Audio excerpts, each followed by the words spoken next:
let's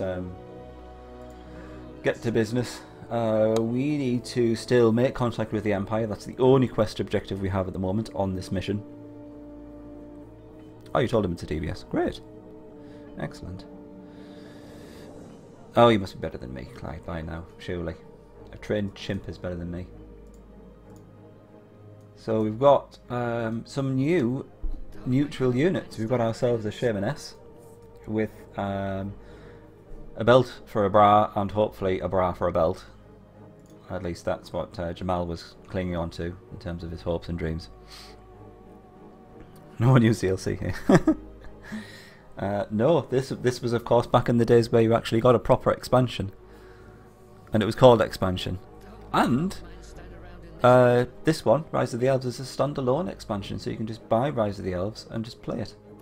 Don't need the original game. FYI. Now that's value for money, isn't it? We've got an unknown treasure which is just out in the open there, so we're going to grab that potion of restoration, get in my bag. As for what we've got here, I think that's probably a bit too much for us. The Shamaness has a very interesting attack. It's a area of effect fear type spell with a little bit of damage. So I think it's probably going to be a bit too much for us. Slot Spectre has the advantage of nostalgia in class. And being undead as well. I mean, if you experience a very hot day, then just, you know, cuddle yourself up to Slot Spectre and she'll cool you down with her cold, dead touch. I work with a few people like that.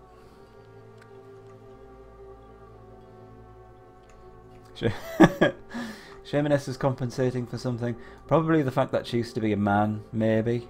I'm getting that kind of vibe. I mean, she does hang around with a lot of barbarians who are all men, so I don't know what's going on there. It's more than meets the eye. Right, we need to figure out what we're doing here.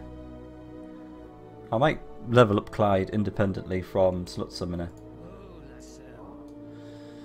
Because we did just get a level for him, didn't we? He's up to level 4 with 1,000 experience points to gain, which is going to be a little bit of a pain, but I'm sure we'll get there eventually. This guy just ran off recently, and I can't quite remember what he had. I think he had a Fiend. So it's a Fiend, a range leader, and probably a Possessed on the front line.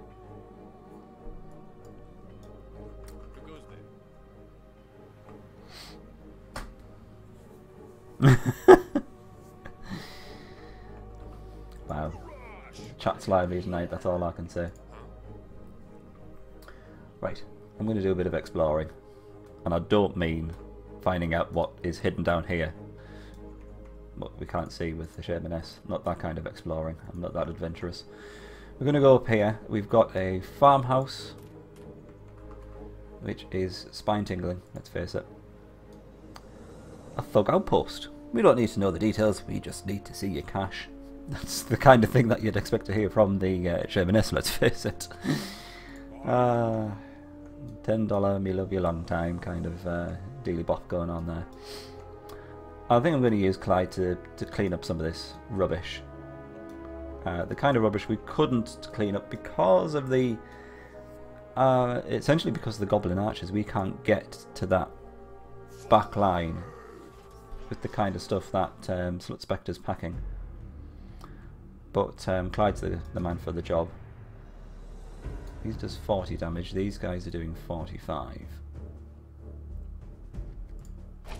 So let's just get rid of these guys, because these guys don't have any enhancements to their chance to hit, so there is, you know, a 20% chance that they will miss. So let's make sure that that doesn't happen.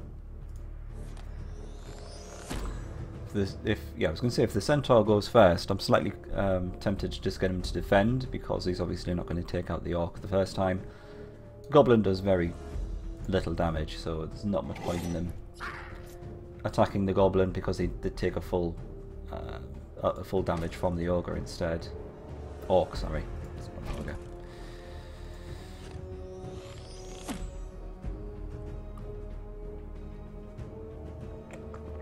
Did he just miss the Goblin?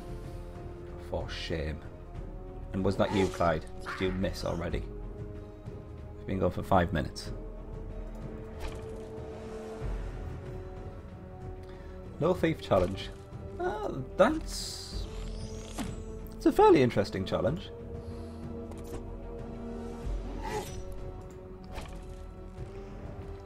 Or are we saying that it should be no thieves and you just use a rod planter? I think the worst thing about not using thieves is that you just wouldn't be able to see what's in the enemy parties. Everything else I think you can probably just get around just by using spells. You might have stumbled upon a very interesting challenge. I think I'm all done here, aren't I? How we're looking upgrade structure wise. We've got... yeah, that's the wrong screen. We've got both those built and... both of those built. We could build another ranged unit upgrade structure because we do have a couple of hunters in our parties. I think Clyde's got them scurried away on the back line with him. So we might as well explore what we have on the third tier for these guys. We've got a hovel, which would upgrade the hunters to a bandit. Got a little bit of bandito action. The lawless bandit is a scourge upon unsuspecting travellers. Now this is where things diverge somewhat. These guys are going to do 30 damage, which is less than the hunters. Is that what they're called, hunters? Yeah. But you'll see they've got ×2 arrows, so you can attack once with 30 damage and then attack again with another 30 damage. So you could potentially attack 2 different targets, which is fairly nice. You've got some extra utility with these guys, but at the same time, both of them are going to have the 80% chance to hit. So you could miss twice, or you could miss one out of the 2. Or we could upgrade him to a stinger, who appears to have fallen into a bush while covered in glue, and is looking very remorseful about that particular incident. One shot from an elven sting will eventually prove fatal. Vile poisons drip from the tips of each arrow they knock. And we've got a nice big damage boost up to 65, and then of course we've got poison. So it's the best thing to compare this to would be an Imperial Assassin. So I think we'll probably go for the hovel. Sorry, not the lodge. Hold on a second, what's going on here? Oh dear, developers. Look at this. Hovel there, lodge there. Then you select the lodge and then it turns into the hovel. That's the kind of mistake I would make. This is just unforgivable. Jesus. Anyway, we're building the...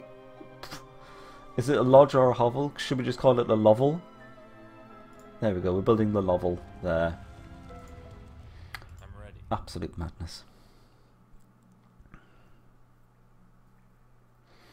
No thieves is a separate challenge because having a rod planter leader and stumbling upon tough groups is...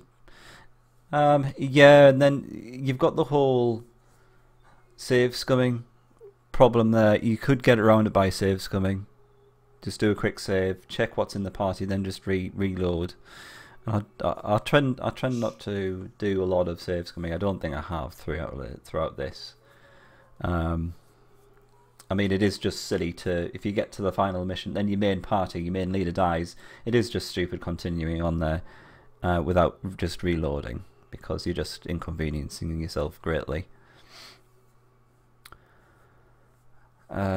New college, guild leader, guild leader but no thieves. Okay. And mage leader but no magic. Or warrior leader and no armies. Maybe not. Just thieves. The thief only challenge. Yes, glue Morgan. I don't know what else you could possibly think of that could be replacing glue. Dirty boy. We don't have any thieves, so I'm tempted to just chuck an ent. That's right, I'm being very haphazard with my miners again.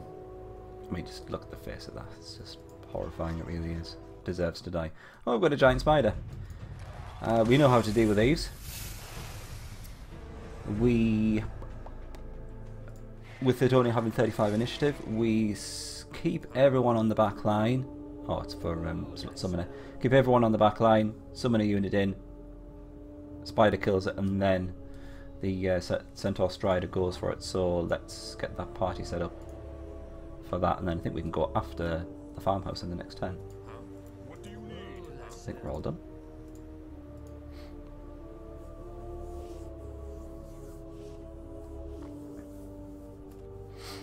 Spectre only challenge that's plus Spectre with only with us. You mentioned that, but that would actually be possible in Disciples 3 because all the units that you see in here, which just have a support role, like they just paralyze or just do a fear attack, they actually get a small amount of damage in Disciples 3. It's a little bit different. You tend not to get attacks which don't do any damage. Anyway, we've got this douche talking to us. I don't know. Is this the name of the oracle? In which case, Bob, why do we waste the lives of our people when we can simply call on our old allies? It would take but a small command and... Out of the question, dragons are not servants to our people. We have no right to call them to battle. If the nobles will not assist us, we may have to do it ourselves. And you will die. Only those of the purest bloodline can even communicate with them. You think your little band of thugs can tame a dragon? ... Well, that's him told by a smurf.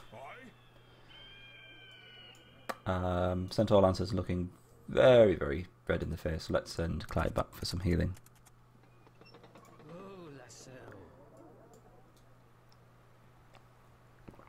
Well, that's not going to happen. Can he reach the farmhouse? Little tip, which I'm not entirely sure if it tells you in the instruction booklet.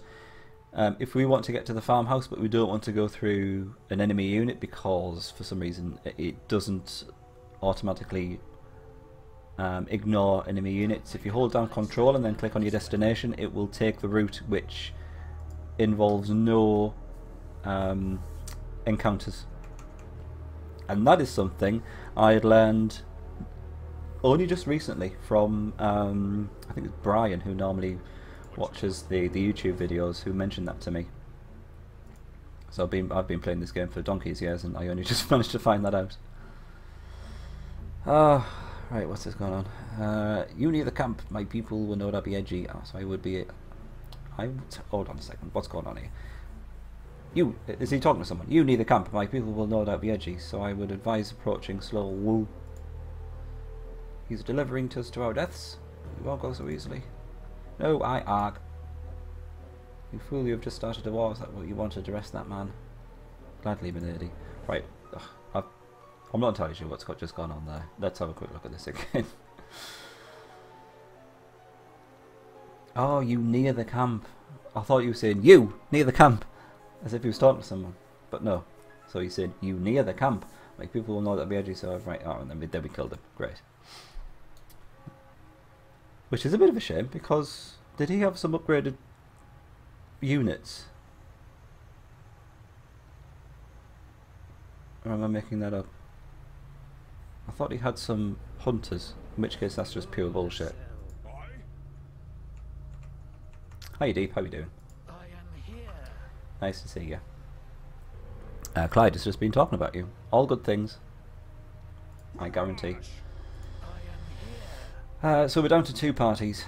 We did have Wells as the free party, for want of a better word, so that was fun, but alas, no longer. So it looks like we're relying on Clyde and all of his hairy glory to help us out.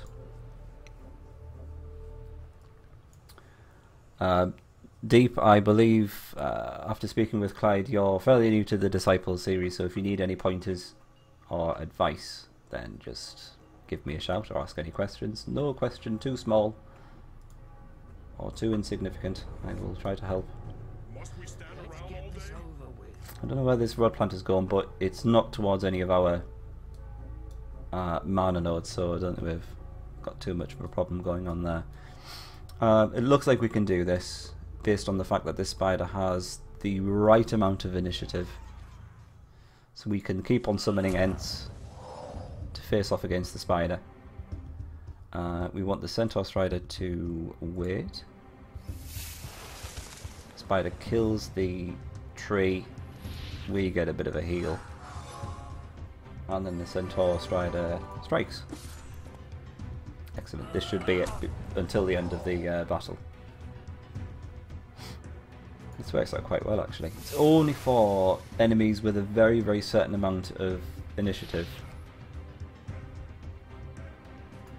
Or is it?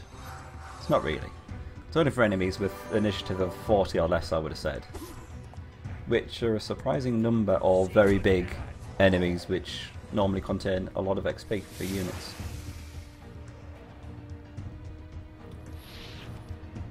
See, that's an example of some of the bullshit that can happen. Centaur Strider has initiative of 40. Giant Spider has an initiative of 35. Yet the Spider, for some reason, managed to go first.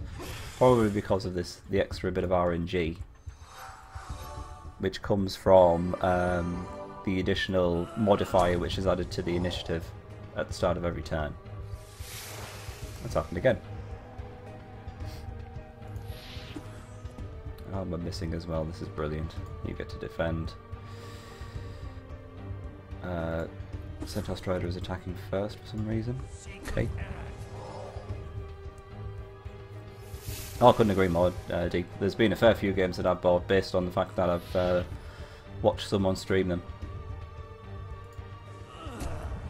It's very rare that I will actually just buy something based on just videos or screenshots or descriptions on store pages. So don't blame you.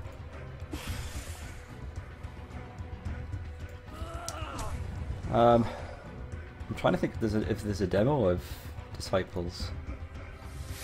I think they used to do one, despite the fact this was made way back in the early 2000s. Might actually be 2000. It's either 2000 or 2002. Probably back in the day where you used to get demos of games as CDs on the front of stuck on the front of PC magazines and that kind of bullshit. Oh, those were the days. 145 XP. Very much needed.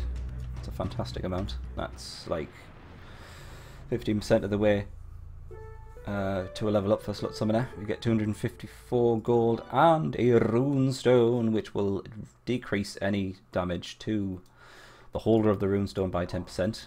We cannot use that yet because Slut Summoner doesn't have the ability to use artifacts. Might be something that we can give him in the next level up, although I suspect we'll probably go for another leadership point so we can take more units into battle. I think we should probably just leave Clyde there for another turn, although I'm slightly concerned about this guy moving out. That's the guy with the Fiend, I believe, which is going to be a bit nasty.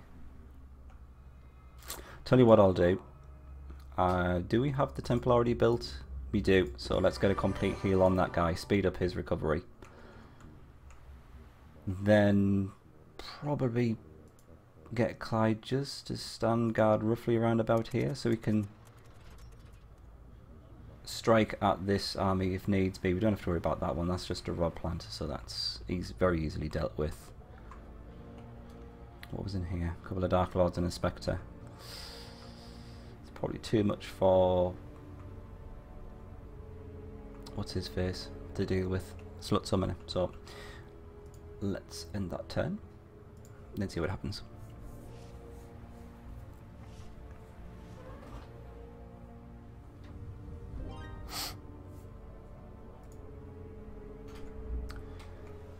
Not much movement from him. Looks like he could have actually got two Slut Summoner, but for some reason he's ignored him. Interesting. Still can't see what's in the party, but I still believe it was the one with the Fiend.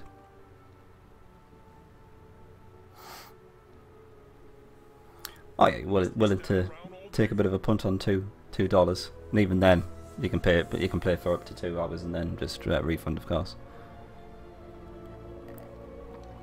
PC magazines. They probably did when this game came out. Deep. No doubt.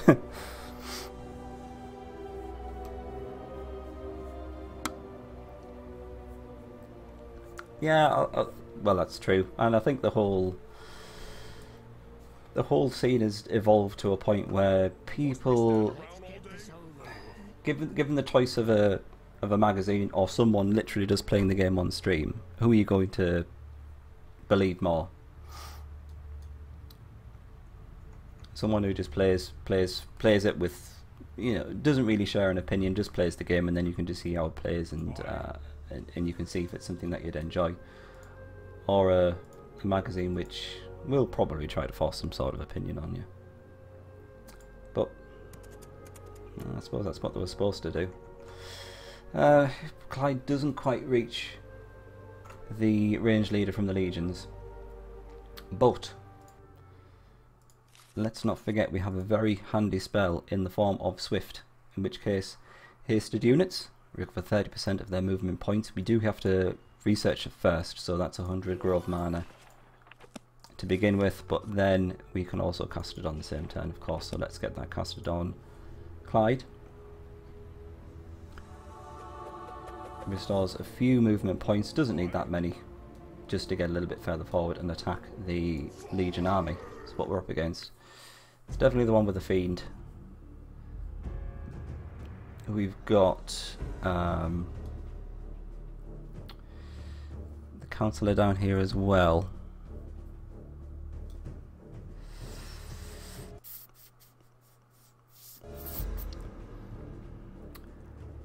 And sorry about that, just needed to check something.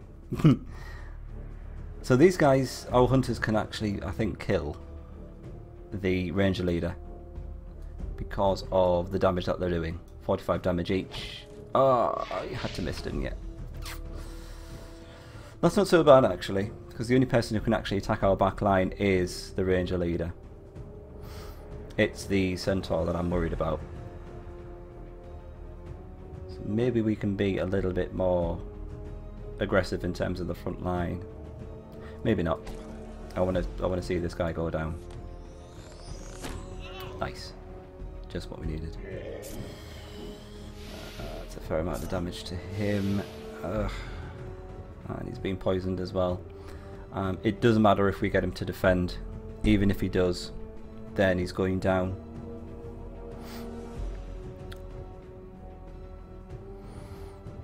Let me just check that link, Clyde. Is it someone that I'm subscribed to? Is it Larry? Oh, it is, yeah. He's a good guy. Yeah, I'm a big fan of Larry. I've been watching him for a while, actually. What's his, one of my favourite ones? It's,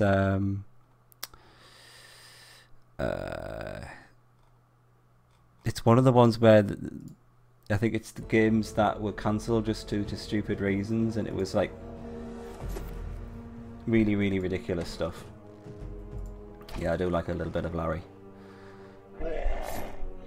I quite like Jim Sterling as well. I know he's a very much a Marmite type of person. You either love him or hate him, but I think he's a funny guy. He's got a good sense of humour. Well, Clyde's gone down. Can we kill the Fiend before he kills someone else, though? Oh, the Hunter isn't poisoned, so that's not going to kill him. I think we might just about get away with this. That went right down to the wire. Fantastic. Which means the Hunter's going to get all the experience. But we did get rid of that guy, which is fantastic. Well done, Clyde, despite the fact you made an early exit. Ah, right. So, Slot Summoner looks like he can get to the Demon Rod Planter, so let's take advantage of this. Bring her down.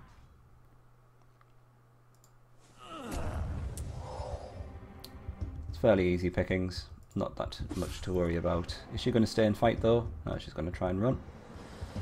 And she probably will actually be able to run, I would have thought, unless the Centaur Strider can kill her. Gonna have to be quick though. No, of course, she escapes with 1 HP. Pretty standard.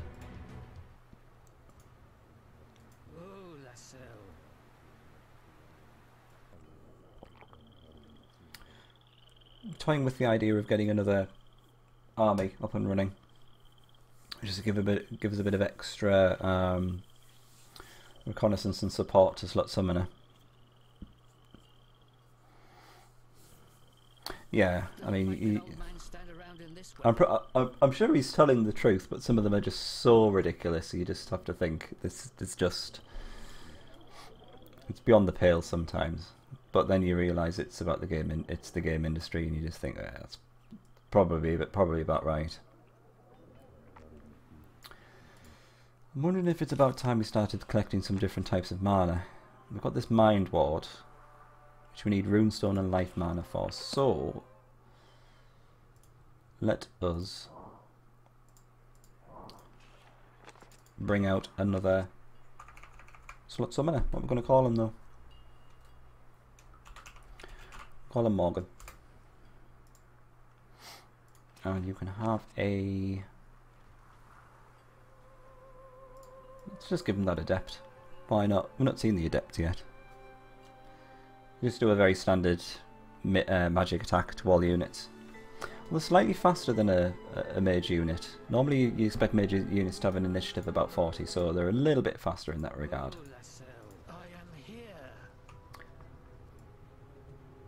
So the first thing we're going to go for, mana-wise, is Runestone mana up there. Is there a bit of life mana? Yeah. Okay, this looks like the right direction to go then.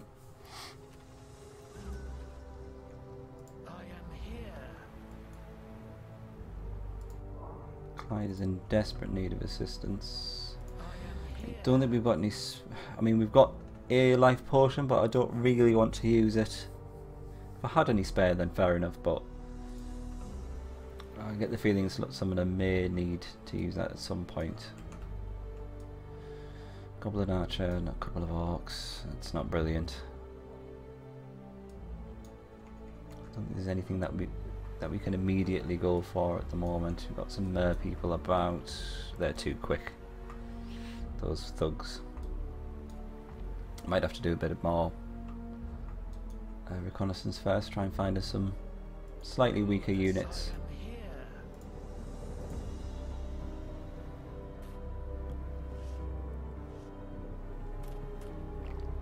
Oh, they're on the move. It's not very often you do see neutral units moving, but fair enough. Also, I remember this is the treasure that was dropped by Wells, so maybe there's something nice in there.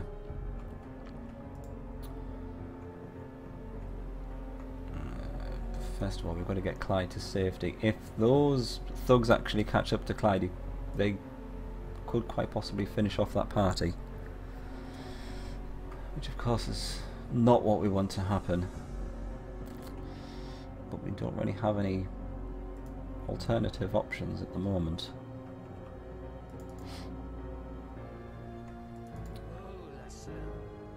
Right, you're coming up there. Guess the only other option is to try and put something in the way. I mean, we could summon in one of those minor ents just to block the way of those thieves. I'll get in the way. I don't think they're going to have the movement points to get down there, though, are they?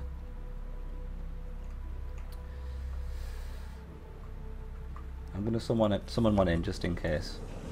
We've got some spare mana, so if I summon it in here, that should hopefully block the way, and those thugs won't quite be able to get close enough to launch an attack on Clyde. Oh, it's a thief. For some reason I thought it was the rod planter. Whoops.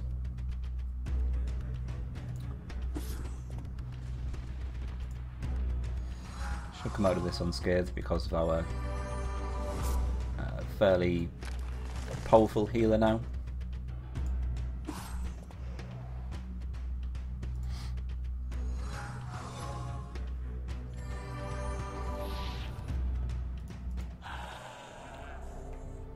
Where did the rod planter go? Ah, she ran off. Fine. I get the feeling that's probably going to be the Legion capital, tucked away in the corner, so I don't think we're going to have that many more options or opportunities XP wise for Slut Summoner. Whoops. Now that we've got a decent healer, we could actually go back to take on some of these guys. Shut up. Could potentially even go after that troll. 2 orcs might be a bit too much.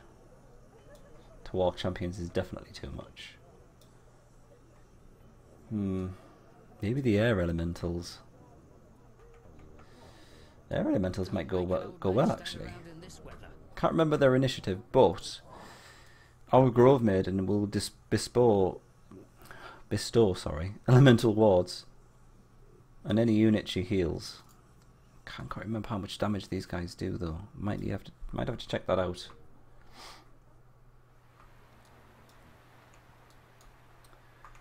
The mermaids are no good.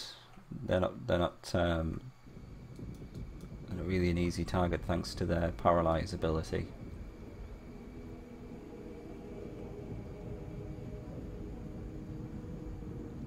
I wonder if we could go with this. I'm going to give that one a try actually. Because the Barbarian Warrior should have an initiative of 40, so hopefully Slut Summoner will go first. And then we can just get an Ent on the front lines to protect ourselves. Do we have anything that will actually reduce units initiative? Confusion. That's very tempting. Reduces by 15% the initiative of target units. So we could do that to make sure that Slut Summoner goes first.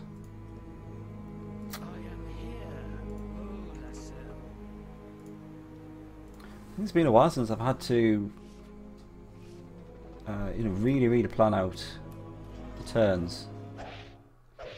Okay, so they would have actually gone for Clyde. That's good that we managed to do that.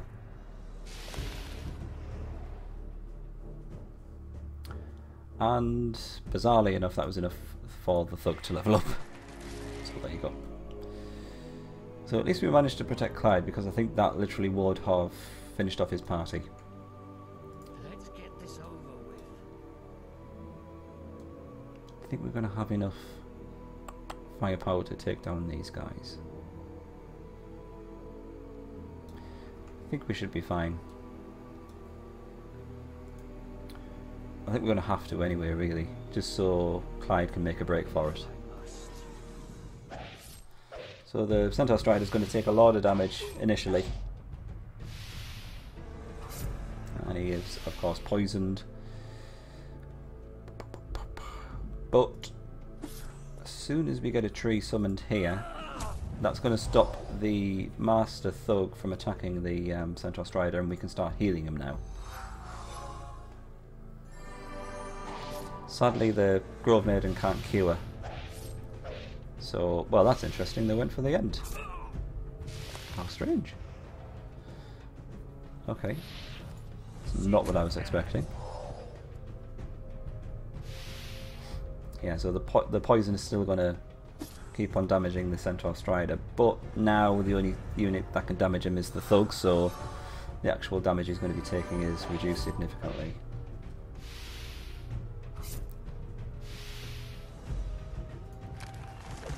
I was not expecting that other Master Thug to go for the tree. That doesn't make much sense. From what I've seen, they've always been avoiding attacking the summoned units because they know that we can just re-summon them once they're gone.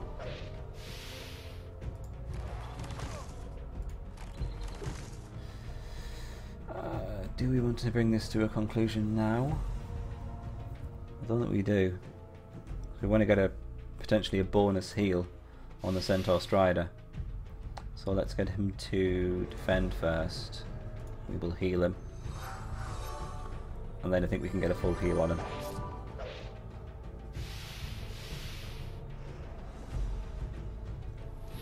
Oh fine, summon another one. Why not? We've not seen that animation enough times, have we?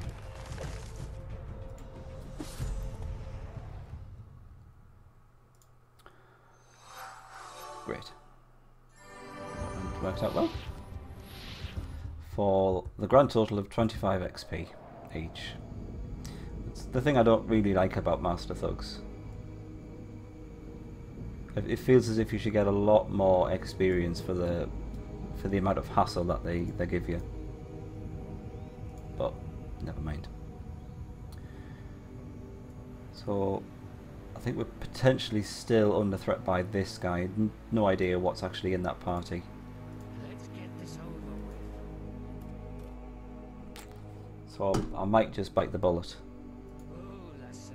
and hand over the life potion to Clyde. I might as well heal him straight away. And then what we'll do is, because we've got a little bit of gold saved up, we'll send Clyde back, get him healed up, and then I think we can probably buy more life potions from this shop. So we'll do that. Otherwise it's going to take ages to get Clyde back to the capital to resurrect his units. Slightly concerned that Slut Summoner is not going to be enough to deal with this guy.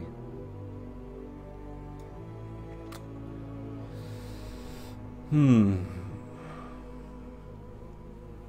to remember how much damage the Ent did. Oh well, anyway. We'll do a quick save and then see what happens.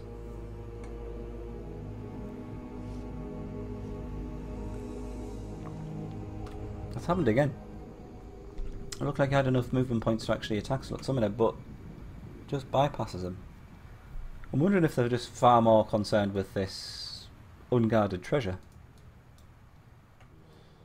I guess that would make sense. I don't understand why they would just forego killing what looks to be a fairly unguarded unit, fairly weak unit. Anyway, I'm going to grab that runestone mana. Oh, look, you get a little tree as a rod. That's sweet. I can't remember the last time I used an actual rod planter for the elves to actually plant a rod, I'll be honest. So I completely forgot what the rods look like. I think we can't just go around this way. No. Morgan is in the way. It's fat ass. I'm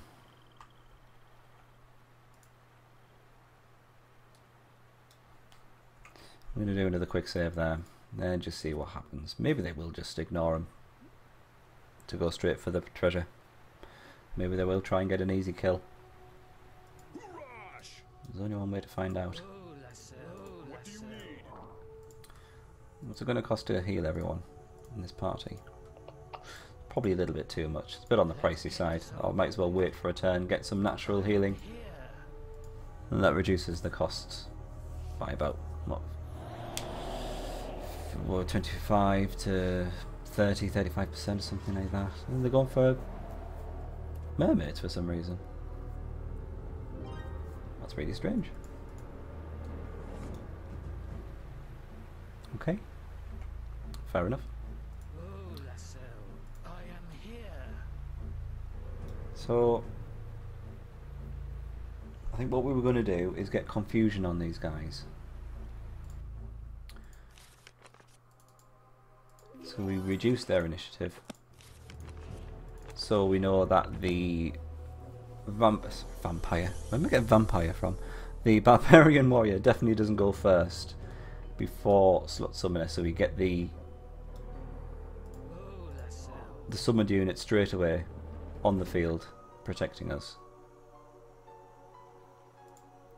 Then I just think we're just gonna have to see how things go. Can't quite remember the damage from the trapper. I just hope it's not something that we can't deal with. Okay, let's go for it. 56, that's fine. We can deal with that. Let's have a look at these guys. A survivor in the harshest of terrains. The trapper uses his skills to defend the barbarian tribes and has a slightly too large hat because it's dropped down in front of his eyes and he can't see. Which probably accounts for his what I thought was lower damage than expected. Right, so how much damage is he doing? 80 damage. I think that's the amount of HP that our Ents do. The amount of HP that our Ents have, sorry. Also interesting to note... No, I'm talking up my ass. For some reason I thought we had a banner of... what do we have a banner of? Oh, it's a banner of extra chance to hit. So they do benefit from the bonuses from the banner, which is interesting to note. So we'll get the Centaur Strider to wait. He attacks the end. Kills the end. We get to heal Slut Summoner. Centaur Strider attacks. And then looks like a case of just rinse and repeat.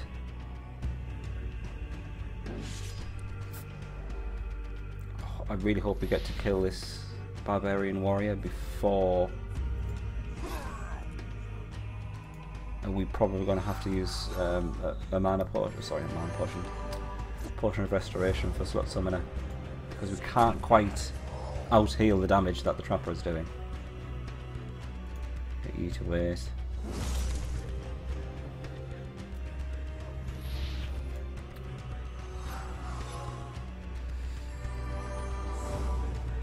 It's very on the edge kind of thing. Alright, great, that's him dead. I think we should just be able to scrape past, scrape by this one.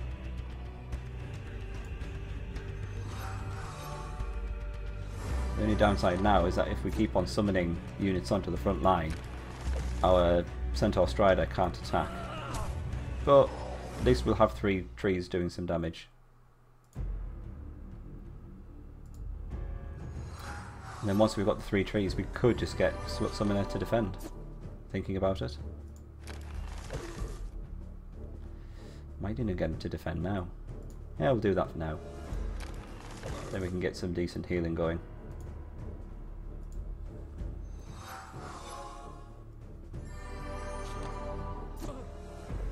He's still going for him, so that's fine.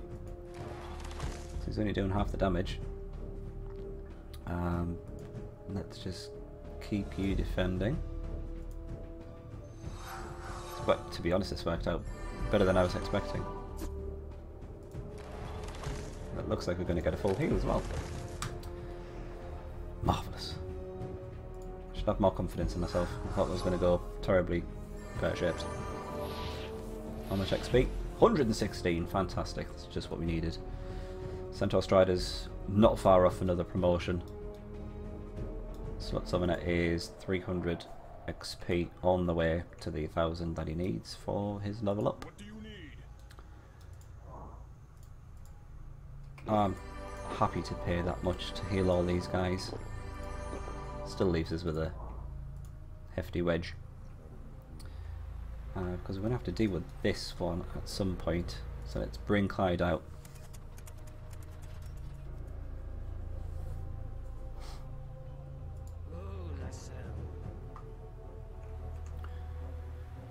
I think if we send Morgan here to go after this life mana, he will just get very brutally murdered, along with his little tree folk friends. So let's keep him back for a moment. Good evening, Dumantia. Good to see you. Thank you for joining us. How was your evening going, sir? I think that'll do for now. What's this guy going to do? I don't know where he's going.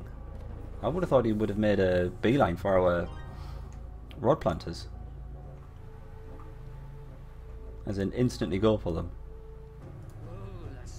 Especially Morgan. But fine, okay.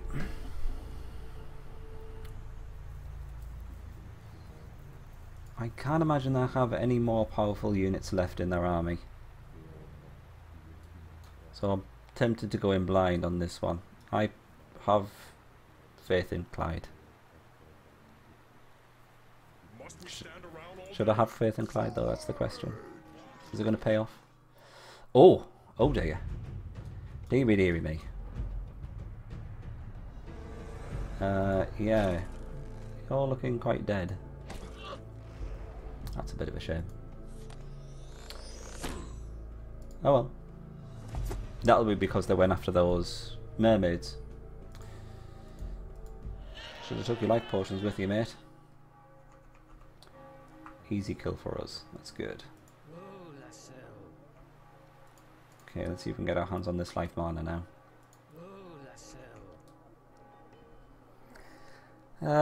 I still think this is probably going to be a bit too much for us. Just because of the area of effect damage from that, from the Shamaness. And we just can't deal with that. Oh, for some reason World of Warcraft has started an update. Let me just stop that. Otherwise, the internet connectivity will go apeshit. Don't make an old man stand around in this weather.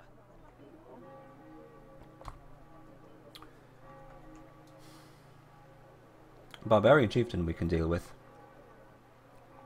as we did before. Shit, it's just the Shamaness as well, just being on the back line there. Same with this party, we can't really do anything with it.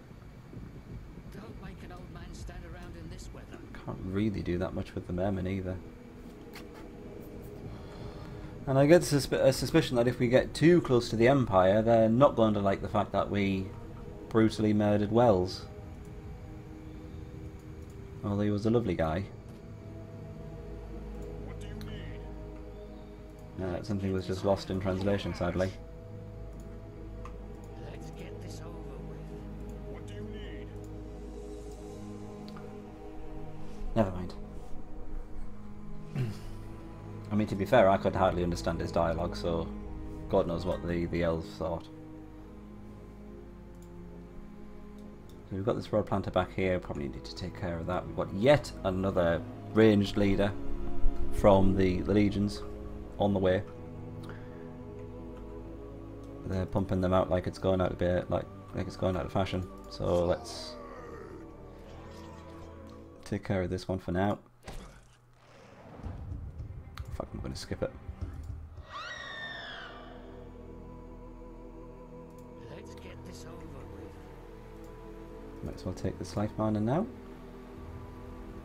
Very good. That gives us, if you recall, the resources required for Mind Ward, the Mind Ward spell. So we'll be immune against the likes of paralysis and what else is it? Polymorph, isn't it? It's the polymorph spell that we need to protect ourselves against from the legions. Let's see what Wells was carrying before he was struck down. Orb of Earth, Life Potion. Ooh, Life Potion, that'll come in handy actually. That was worthwhile. Rush. I am here. I am here. I am here. So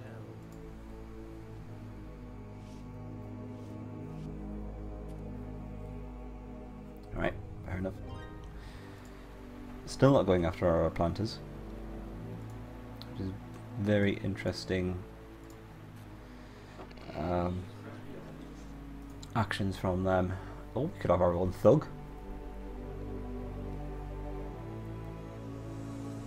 Fair enough. Or we can just have a thug. Master thug and thugs.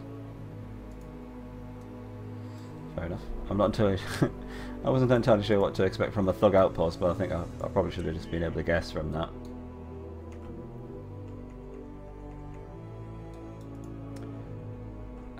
That's going to end up in a battle. We can't quite get to this guy. I think we're probably just going to have to keep Clyde as a kind of support role for Slot Summoner.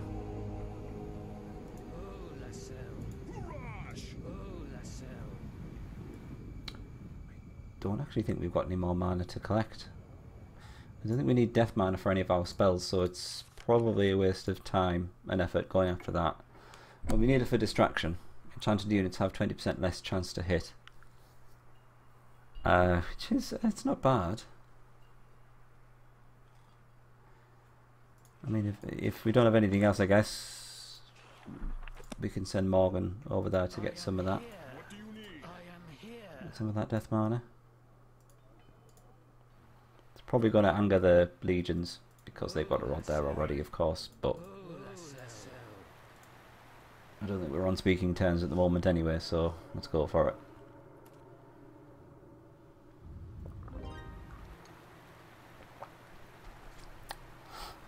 Isn't Thug Outpost a pub? Where? I'm sure there's plenty in the northeast called Thug Outposts, isn't there? Oh wow, that's a fairly powerful ward scroll. Enchanted units are unaffected by the first weapon-based attack in battle. Not very often you come across one of those. Which is quite nice actually. So that is looking like the edge of the map, in which case that is going to be the location of the Empire, sorry, not the Empire, the Legion's capital. I'm tempted to just summon in an Ent Miner here and get them to do a little bit of scouting for us, just to make sure that there's nothing there which we can pick off quite easily with Slut Summoner. Got a Rod Planto, got a Ruin actually. That could be interesting. That's definitely where the capital's going to be, so there's not going to be nothing else further in this direction of any interest. Let's see what's in the crumbled museum.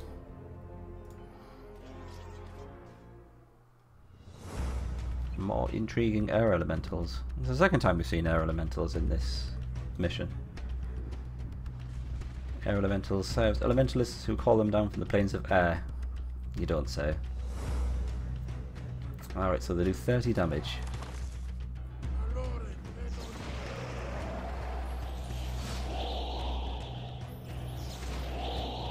Okay, fair enough. So in terms of summoning power, I think we're beaten here.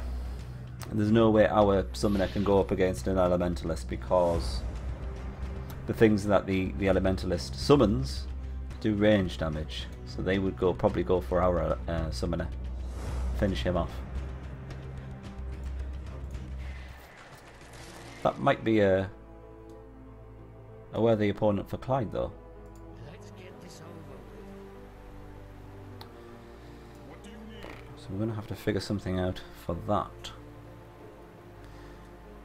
Anyway, let's take down yet another range leader, because that seems to be the dish of the day. Got another witch for some reason. Could explain the game in a nutshell? Yeah.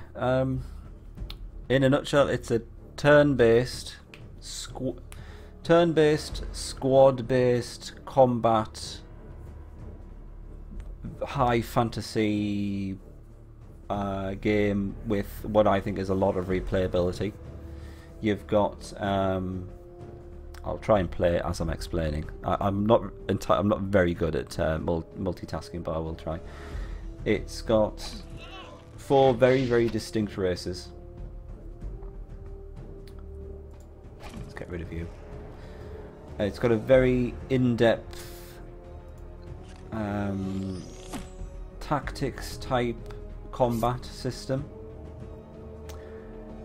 in the sense that there always tends to be more than one way to win, if you ask me. It can be can be a little bit overwhelming to begin with. I think we should probably get this guy to defend. He's going to take a lot of damage from these possessed. Clyde has been transformed into an imp, which is sad because he's lost all his lovely fur and gained a couple of breasts, so that's good. Let's get rid of these guys. So yeah, it's a very, very good game. If you like some in-depth strategy, can be a little bit trollish because the fog of war can sometimes be a little bit unbalanced. Oh, it's a level up for Clyde. Well done. Because you might find that essentially the way to see the campaign is it's a series of missions. Let's see, I think you've got maybe about 7 missions which you've got to play through. And the thing I like about it the most is that you become very attached to your main leader. It's the one that stays with you throughout the entire saga, and you get to choose who it is. It's not like it just gives you this person who you have to like babysit through the entire thing. You get to choose who you take with you. Just quickly show you. Let's go back to the capital into the army creation screen. These are all the different leaders you've got. You tend to have a warrior leader, a ranged leader, ranger leader, mage leader, and what we call a rod planter. The reason this is such a challenge is because the rod planters are inherently weaker than the other leaders because they only have a leadership of 1. The leadership being how many units you can take into battle. So you get to choose essentially what kind of road you go down. If you're going with a mage leader, they can do a lot of damage to a lot of units at the same time. If you go for a range leader, they can do potentially a huge amount of damage, but only to 1 unit, but it can be any unit in the enemy party. Your fighter leader tends to be your tank type unit. You can stick them on the front line, you can take tons of damage. There is an outfitting type system where you can equip items to your leaders. You see this paper doll type image here, and you can equip them with artifacts which give you various buffs and abilities. You've got travel items, banners which affect the entire party. I'm just going to stick this centaur back on the front line. How to describe it? Yeah, like I said, there's 5 races. Each race comes with its own saga. The sagas can be a little bit confusing first of all, but the best way to think of them is each saga starts at a particular point in time. Then when you finish one saga, you go back to the original point in time and see the other race's point of view of the saga. So you may find that things play out differently. For instance, in one particular mission, you will play as the undead, and then when you come to play as the Legions of the Damned, you play the same mission but from the Legions of the Damned perspective on the same map against the undead, which was very clever, I thought. The lore is very good. It's got some nice lore. What do you need? You do have to go digging for it a little bit. It doesn't give you that much information. You know, just out in the open type of thing. So you've got to do a little bit of digging for the type of information you want in terms of the history of the races and even the neutral units as well.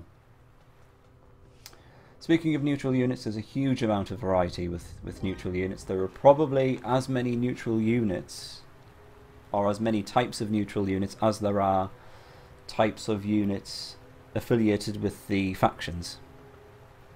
I mean, there is still certain neutral units which I've completely forgotten about because it's not very. I'll just give Clyde the pathfinding ability to increase his movement points. I think there are still certain neutral units which I sometimes forget about because they're not very. The designers and developers weren't kind of. They like to keep some things a secret for a bit, and then only reveal the extra, the very secret or very rare type of neutral unit until you get to a certain point in the saga, which is nice. And that's why I think there's a lot of replayability. That's fine. It's fine. No problem at all, Jim. That's what I'm here for. A lot of people say it's similar to Heroes of Might and Magic, simply because of the whole reliance on one party. As you probably know, in Heroes of Might and Magic, you get a lot of reliance on just one party, and you use them quite a lot throughout the entire saga, if not the whole mission. It's very similar to that. You kind of nurture your party to a very powerful point, and then you can use that to kill, almost anything, and then you just it gets to the point where if you then lose that very powerful party, it's kind of like a game over. There's not much point in carrying on there because you've got to get another party from its infancy back up to that powerful state again. It's by that point you've probably lost. Must we stand around all day? In terms of it being similar to King's Bounty, you're probably looking at Disciples 3. There's a sequel to this one, by the way. This is the second in the trilogy. King's Bounty type of combat appears in Disciples 3. Age of Wonders, I would say, yeah, very much a combination of Heroes of Might and Magic and Age of Wonders. If you like any of those games, you'll love this. I guarantee. It's got the Esther Quest seal of approval and guarantee. If you don't like it, I'll pay for it for you. It's not that expensive, so that's not that much of a commitment. Anyway, I'm going to kill this thief because he was asking for it. I've got something like 4 of the King's Bounty games, and it's definitely on my games to play list. I might stream it just so I'm actually playing it. I just can't get round to it. Let's heal that guy. But I really like the combat. I like the whole. It kind of just gets rid of the whole army management. Sorry, not army management. Kingdom management and city management thing, just so you can concentrate on the combat and limited units that you have. I really like that aspect of it. What were we doing with Morgan? Oh, we were getting this death mana. Don't make an old man stand around in this weather. I'm curious now. Can you give me just a second? I'm trying to remember if there was a Disciples demo. No, not demons. Disciples 2 Dark Prophecy Empire demo. While I've googled it, and there are some results for a Disciples 2 demo. I'm not seeing any particularly reputable sites come up, I'll be honest. But by all means, have a look around. You might find a demo, but when it's on sale, Disciples 2 is something ridiculous, like £2. And for the sake of £2, I have. Let me just check on my Steam. I think I've got in the region of, for Galleon's Return, 75 hours. 75 hours logged on that. I don't know how many hours I've got logged on this because it's not an actual Steam game. I got it from GOG. But you can probably add at least another 25 hours, so it's well over 100 hours. And I still enjoy it to bits. I still love this game. Let's get this over with. And I tend to play through and then leave it for a couple of years, and then I'll say, oh, I feel like playing through Disciples again. And I'll play through and I'll thoroughly enjoy it. Are we going to be able to do anything with this? Can we kill the Beliarch with Slut Summoner? With Morgan. Sorry, Morgan, you're not a slut. Well, you are. But we'll try and pretend you're not.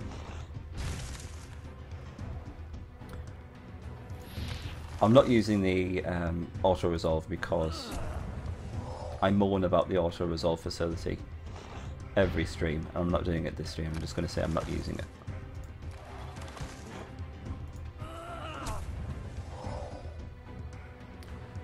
Has anyone played the? By the way, speaking of King's Bounty, has anyone played the Elven Legacy games? Because I picked those up as well in a kind of bundle when they were on deal. I thought they looked good. It kind of like looked a cross between King's Bounty and Civ 5 because it was all hex based. That's a level up for Morgan. Hold on. I was trying to get a feeling on whether those are any good. I picked them up and then just didn't play them. Take them and play.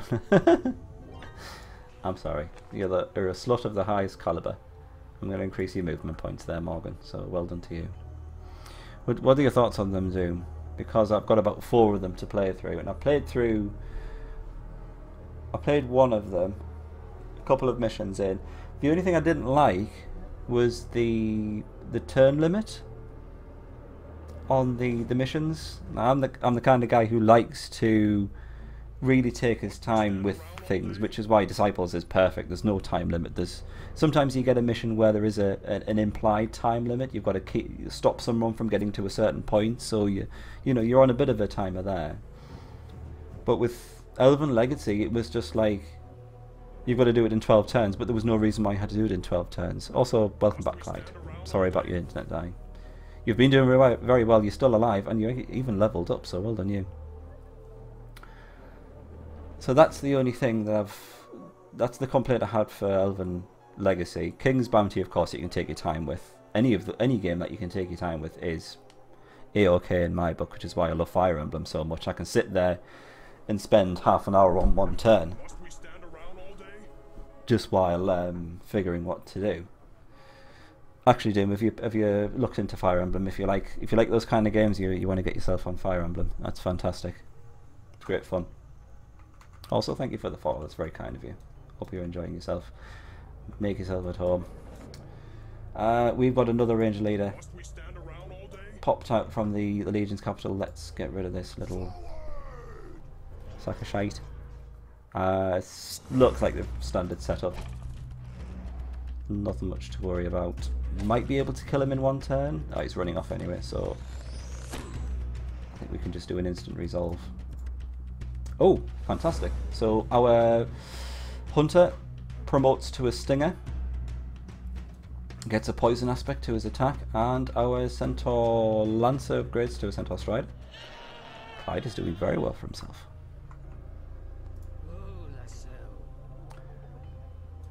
We have got rod planted there, nothing much to worry about. Probably going to have to take care of it at some point. We've got loads of money, so we could just recruit another leader to take care of that, though. Not that I could see, Clyde. We do have another recruit into the Disciples' army, though, in the form of Dumantia, who you might see from the chat a little bit further up. He's very much interested in Heroes of Might and Magic, Age of Wonders, King's Bounty, and all those kind of games. So I've just said Disciples is well up his street.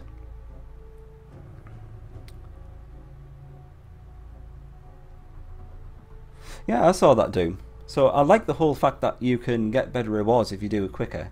And then I thought, well, maybe that's just like a rating system, but then you've still got the option of taking your time through the mission.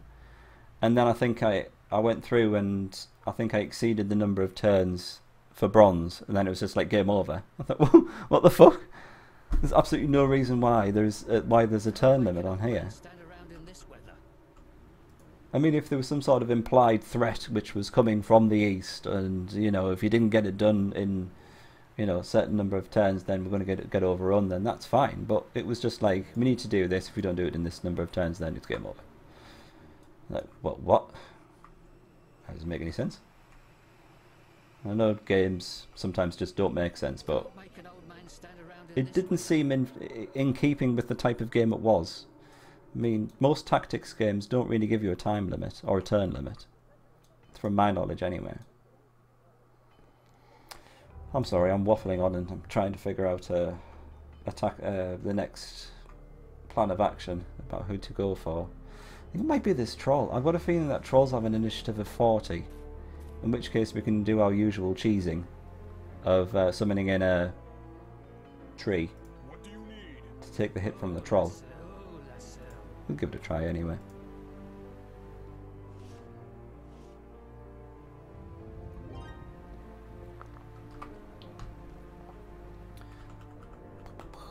While we're on the subject of Age of Wonders, I did pick up Age of Wonders 3 a while ago.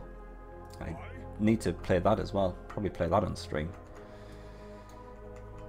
Because that looked like fun. And Age of Wonders was a very interesting game. So the question is, can Clyde take down the Elementalist and his accompanying Air Elemental Rent Boys? That's the question. I'm going to go for it. I think he can do. He's got tons of backline damage here, range damage, which is fantastic.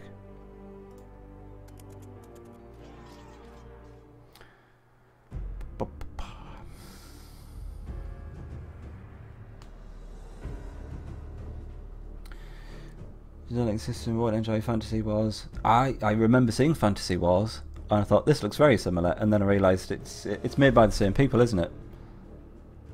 I thought I probably won't enjoy that either. Let's take a shot with the Stinger. He did. And might be able to kill this air elemental before he attacks as well. Maybe not. Oh, looks like it. Yeah, fantastic.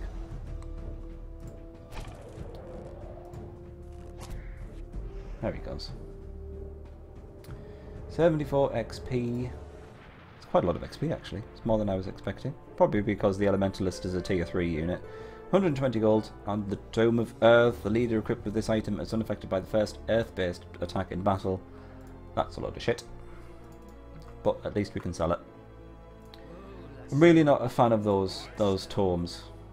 I mean, if this said the leader's party, sorry, the leader equipped with this item has, you know, grants an Earth Ward to the entire party, then that would be fantastic. But then that would probably be a bit overpowered. But I've never been a big fan of the tomes. They don't really tend to serve much of a purpose. And when you've got to... Hope she's not going to go for that Grove mana. Oh, we'll kill her anyway. And when you've got to spend a level up perk on gaining that ability for your leaders, it just seems like a waste of time, if you ask me. Right, I don't think it's worthwhile going any further here because I think that's Legion's land. Sort of, I'm going to have a look anyway. Let's bring in another Ent Miner. Which version of the game? I know Rise of the Elves is a standalone expansion, so you can buy Rise of the Elves. I just cannot remember if you buy Rise of the Elves, you have access to the other sagas. I think you do, because before this one we were playing as the Undead, using Rise of the Elves, which seems to suggest that you can actually play the other races' sagas just using Rise of the Elves. Rise of the Elves is the most recent thing that's came out for Disciples 2, put it that way. Between this and Disciples 3, definitely get this version. This is Disciples 2 is widely accepted by the Disciples community as the best out of the three. Class Ninja hasn't really put in the Disciples time to get Disciples to work yet. Yeah, he probably needs to do a little bit of jiggery pokery to get it running properly and to stream it. Streaming Fire Emblem 7. Excellent. I'll drop him a host when I'm finished with the stream. Yep, definitely nothing going on here. We've got the Legion's capital very, very close to the edge of the map. It's not very often you see that. And no more units for us to go after. So, let us think about who we're going to go after next. I mean, we could just force what may be the end of the mission just by contacting the Empire, because, as the briefing says, we've just got to make contact with the Empire. And lo and behold, there's a couple of Empire troops there for us. But, if at all possible, I'd like to get Slut Summoner up to his maximum level, which is 5, which means finding an extra 700 experience points for him. That's right, we're going to go after this troll. Let's give that a try. I think that's worth at least a go. Still, that's slightly worried about this whole, variance on the initiative thing. Could still get to go before Slut Summoner takes a turn, but I think it's worth a try. Let's bring the Centaur Strider back. I think a victory in this battle should give us a level up for the Centaur Strider, actually. I'm going to do a quick save just so RNG doesn't screw us over. That's a decent start. Let's just double check the initiative of the troll. I still think it's 40. Let's double check.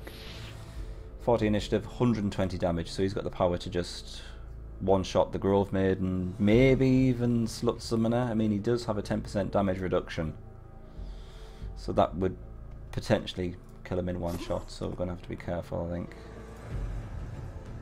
Okay, 2 turns down.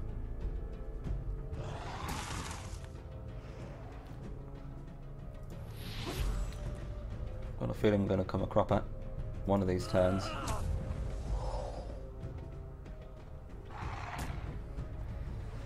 We'll see. It's probably going to be on the last turn, no doubt.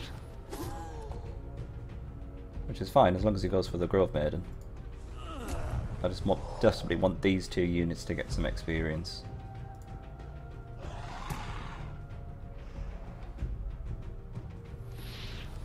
You can defend. Ah, I knew it was going to happen. Oh, I'm going to keep on going. Who's going to kill now? Probably the Grove Maiden. Oh, we get to kill him. Fair enough. How much XP? 167. It's not something I could really have done with that. But we get a Centaur Savage out of the fight. Damage is increased to 100. He gets this critical hit ability. What could that mean? Let's find out next time we use him in battle. Sadly, his initiative drops down to 35 instead of 40, so he is going to go later in battle, which is a slight problem.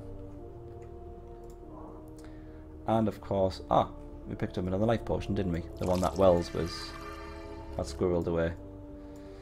Just have to get these re-equipped, because for some reason when he dies he just literally drops everything. You think rigor mortis would set in and he would just cling on to the life potions, but sadly not.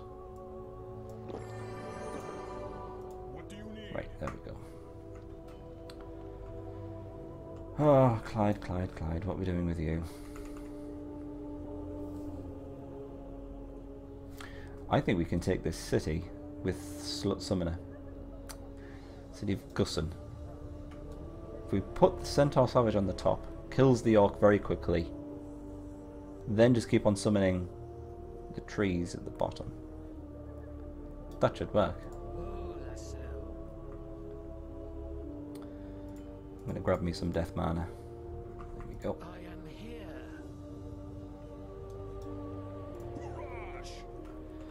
Where's that?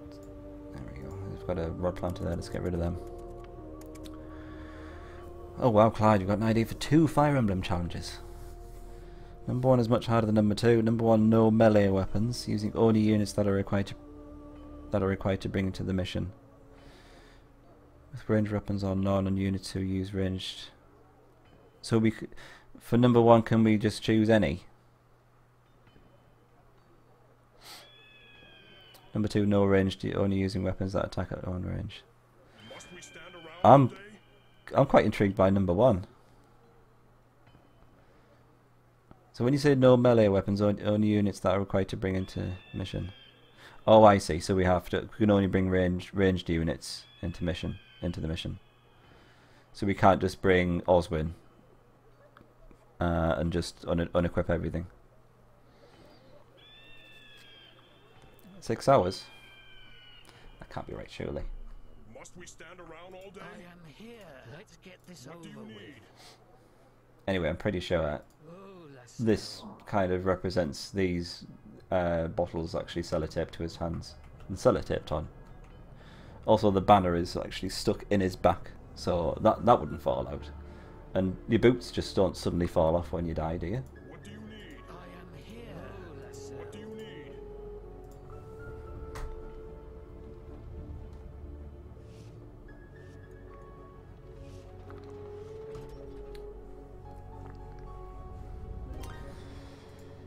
Oh, goody. Another range leader to kill. Let's go after him. Shouldn't be anything to worry about.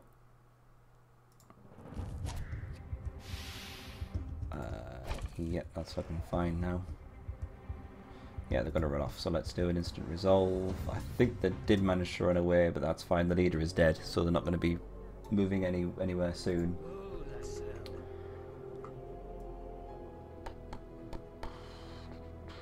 I guess we should... Oh shit. Oh, I'm sorry, Morgan, I've just sent you blindly into battle. I do apologise, that was just me misclicking, and it's caused your death. It was your time. It was your time because I'm stupid and incompetent. I'm so sorry. We have to bring any unit as long as they have a ranged weapon, javelin, Hand axe or light brand. Oh, okay, so we could go for the... We could still bring Oswin and Hector and all that, but only using ranged weapons. I quite like that. Should we do it on hard mode, do you think? I think hard mode would be appropriate.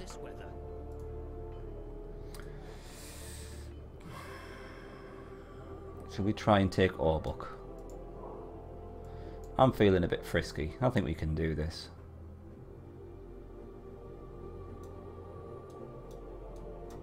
Let's go for it.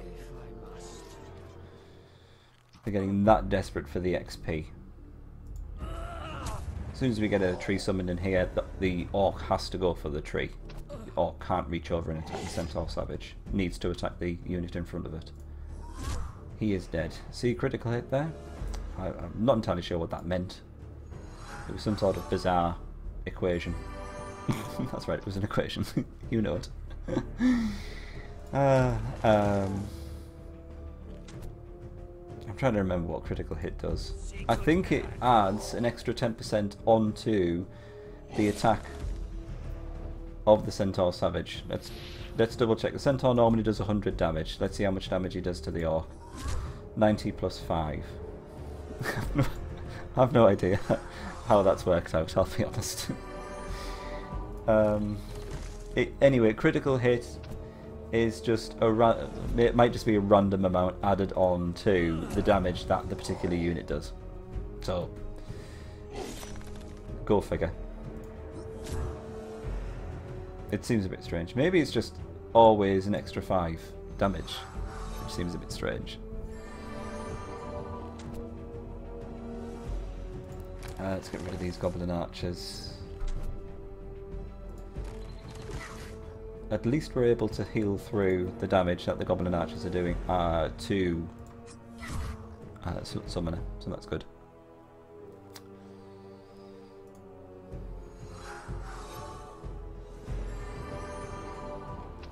I'm willing to give it a go on hard mode. Maybe it's something that we could do. Maybe we could apply it to a different Fire Emblem. Maybe we could apply it to the next one. Maybe Path of Radiance is pushing it. I don't know. That's quite hard anyway, isn't it?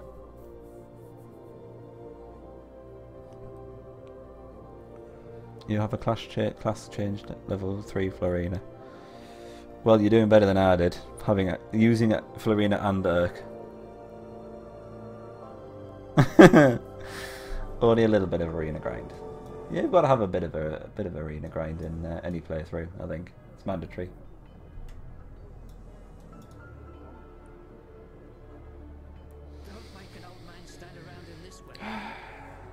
I'm wondering if we can actually do this one as well now.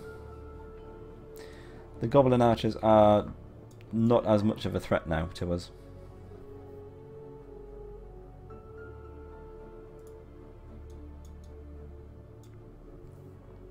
But what I might do is cast confusion on these guys to reduce their initiative, because I believe the orc champions have an initiative of 40. So we want to make sure that Slut Summoner goes first, summons in a unit at the top which the orc champion has to attack, and then we can just try and grind down the orc champion with the centaur savage while healing him. I say let's give it a go. Oh, so you've got all the monies. Yeah, of course you do. I think I had ended up with quite a lot of money left over as well, to be honest, Clyde. I just didn't have the units in order to spend the money on.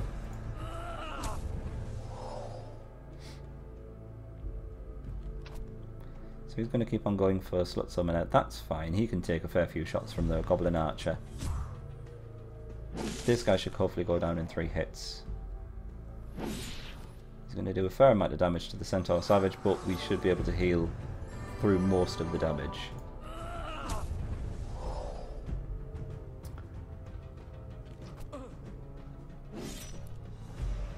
Yeah, this should go fine. Yeah, 2 more hits from him. Orc Champion is down. Heal up the Centaur Savage, then heal up Slut Summoner, then I think we're good. You could equip everyone with killer weapons. Living the dream. Or brave weapons. Oh, you can't buy brave weapons, can you? That would be ridiculous if you could. But I love the brave weapons. Okay, so we get Slut Summoner healed. This guy can't attack the Centaur Savage because we're constantly blocking his way with an Ent. I think we're good. Absolutely fine.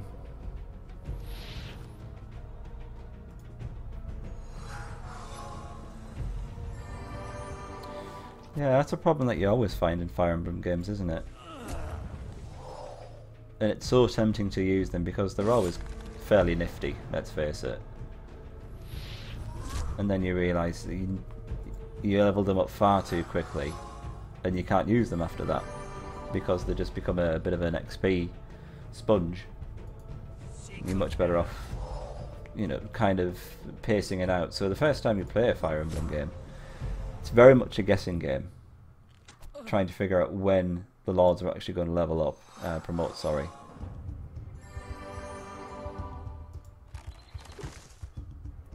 Yeah, that's all you need, isn't it? The hammer staff. Also, did they mean to put the NE on the hammer staff name? Or is that what's actually supposed to be? Hammerni. I don't know. 119 XP.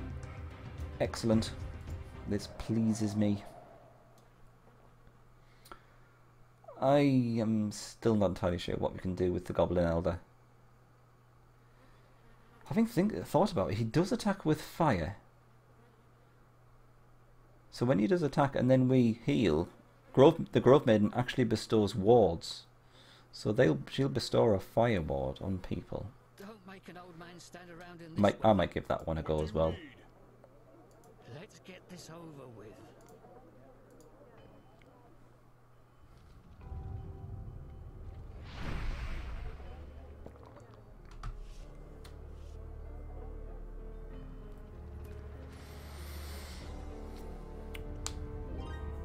In class change them at any time. Is that including when does that start happening, Clyde? It's not the GameCube and Wii versions, is it? Because I don't remember that happening on those. Units are a bit damaged. We've got a fair amount of Grove mana though, so let's cast some healing because I want to go into this battle with everyone fully healed, of course.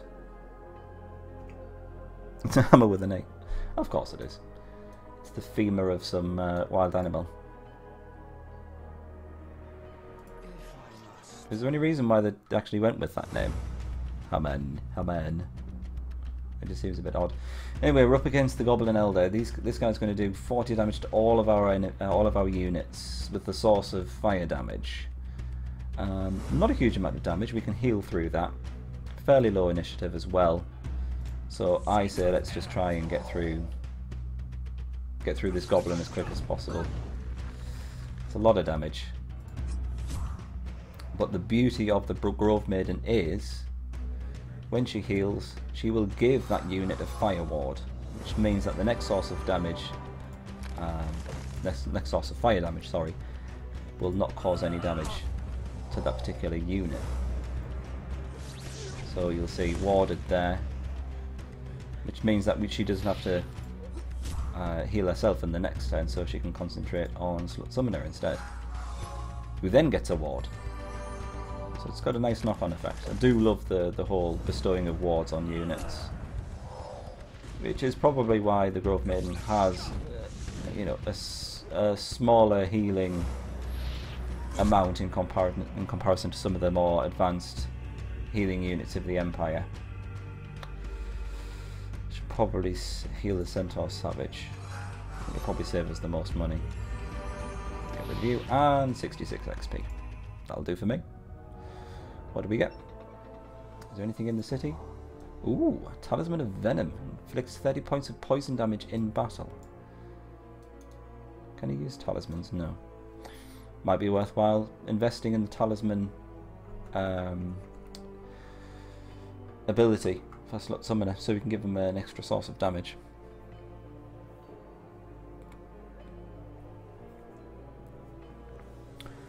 Radiant Dawn Mikayu is a shitty mage. That's true. She starts off pretty powerful though, and then just kind of just goes meh over. Starts an awakening. Fair enough. That's why I don't probably why I don't remember it in Radiant Dawn or Path of Radiance. It definitely doesn't happen in oh god, Shadow Dragon. In fact, thinking about it, does Math promote at all in Shadow Dragon? I can't remember.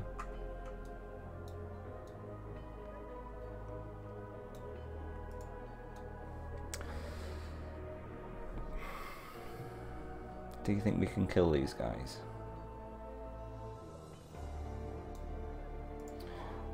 Fairly confident we can. I'm up for a challenge. Let's give it a go.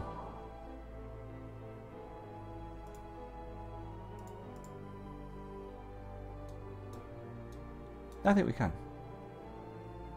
Yeah, let's go for it. I've got a strategy forming. So, summon in the end there. This orc has to attack the end. Centaur Savage is going to get attacks from these two guys. Not a huge amount of damage, and we can kill this orc in 2 shots. We probably need to keep the Centaur Savage topped up. Then we can concentrate on healing Summoner. You might as well attack the Goblin.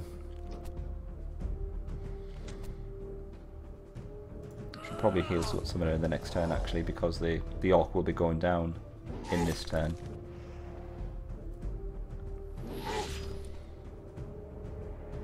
Yep, Orc is dead. Let's get you healed.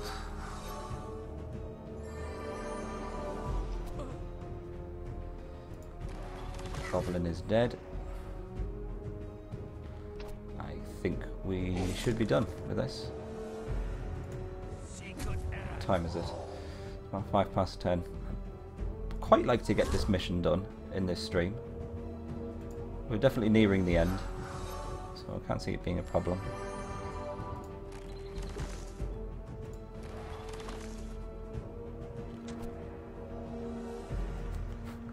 Not much point in you summoning in anything else, I don't think.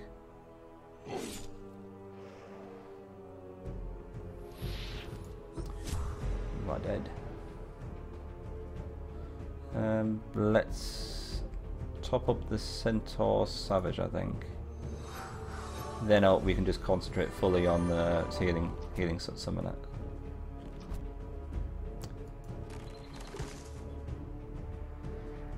You keep on defending actually. You are dead. Then we can probably get a bonus heal actually on Slut Summoner as well.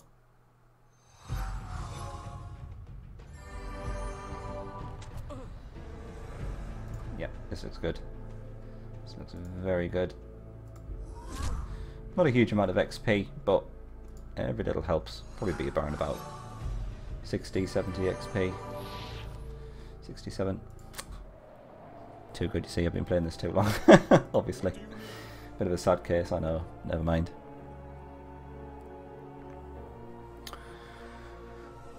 And class changed multiple times. Interesting.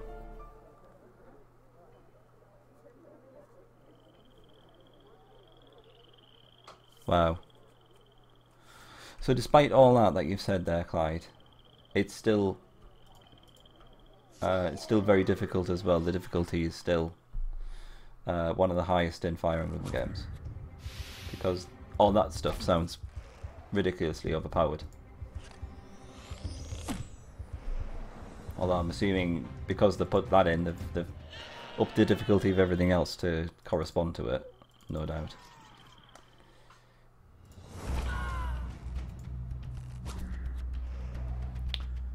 You are dead, my friend. Oh, and then of course reproduction as well, yes. That's the only thing that was missing from Fire Emblem was babies. Let's increase the level of that city. Let's get a couple of archer units in the garrison, a Centaur Lancer, I think. Get that well defended.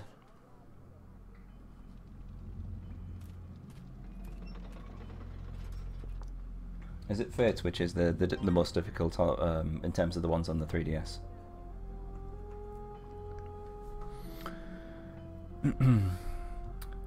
You kind of do Manchia. What will happen is when we finish the mission, we get a screen, and the screen allows us to take forward 1 leader and 5 items through to the next mission. So we will of course be bringing Slut Summoner because he's our most advanced unit, or our most advanced leader.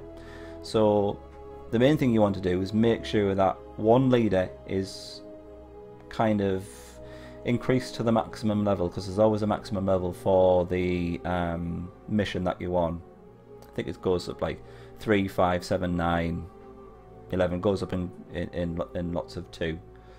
So we're on the 2nd mission at the moment, so the maximum level for this mission is 5, so we need to get a little bit more experience to get Slut Summoner up to the maximum level. You don't have to, of course, but it's always nice to, because then you've got a bit of an advantage on the next mission. And of course each mission is scaled to kind of accommodate a more powerful leader which you're bringing through to the mission. It's very, very good. The difficulty curve on this game is possibly one of the best I've seen.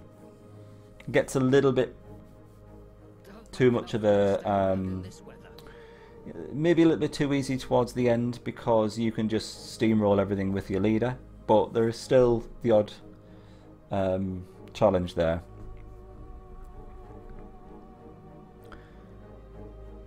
Fates Conquest is the most difficult on DS. Do you still got all those things that you mentioned before in Fates as well? With all those abilities and all the skills and all that palaver. Don't make an old man stand around in this weather. I don't think we're going to be able to do the ruins of Higrel. Maybe Clyde could do it. This Spectre's going to be a problem. The paralysing attack is probably going to be a bit too much for us. I think Clyde can probably take on that ruin though. I am here. Doomdrake and Zombies probably going to be a bit too much. I think we might be able to do something with these air elementals. Let's see if we can take those on. What do you need? I am here. Alright, cool. I'm looking forward to the DS ones. There's just many games that I need to play in the meantime and cross them off the 2-player list. I don't know if any of you have played Warhammer Total War, but that's fairly high on the list as well. And of course I've not played Heroes of Might and Magic 7, so I need to play that. I've seen that they're on deal at the moment, they're 50% off, so the temptation is there. But I would be buying a game that I probably wouldn't be playing for a while, so I've got to keep that in mind. Let's go for these guys. Let's see if we can kill these air elementals. I think we can. We've got enough firepower, I believe. Let's give it a go. Looks like they're all going to go for Slut Summoner, so I would probably propose we just get him to defend, then heal him up, and then if they're going to keep on going for him, he can take the damage, and then the Centaur Savage can just take out these guys. We'll see though. Bearing in mind he's now also warded against air damage. Ah, they're going for the Grove Maiden. Interesting. Not that much of a surprise, considering they can't do any damage to Slut Summoner on the first attack. Okay, that's her warded. Let's keep Slut Summoner defending just for now. Okay, he's lost his ward because it only lasts for 1 turn. But that's the end of that little shenanigans. Lets him almost heal back up to full health as well. 48 XP, that's not so bad considering they were very low risk. Quite happy with that.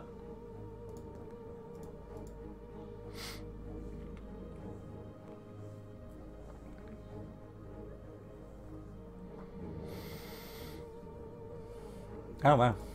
I mean, it does seem to be something that they're doing with Fire Emblem. They're very intent on, you know, implementing just a little bit extra in each game. They don't go completely apeshit with it and go, you know, have a complete change in things. It's just a little bit of tweaks here and there. Stand around all day?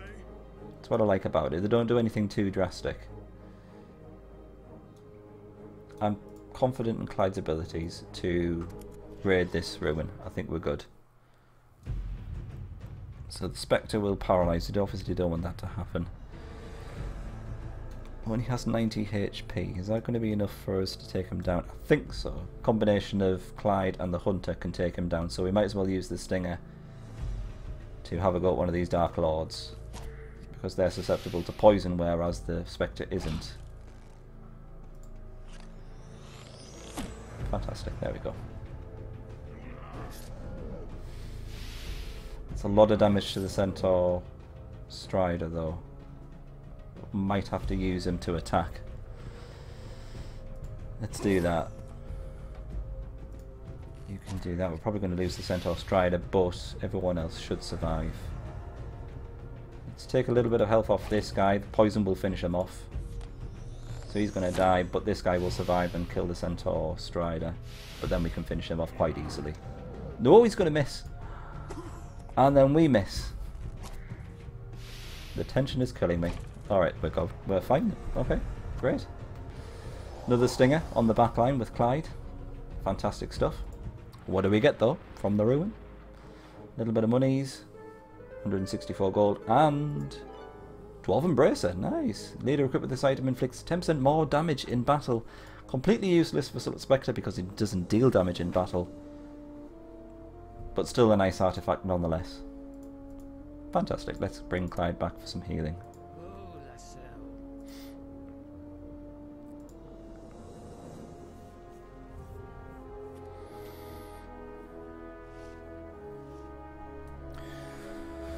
Oh, I see. So they thought it was going to be the last one, so they went mental with it.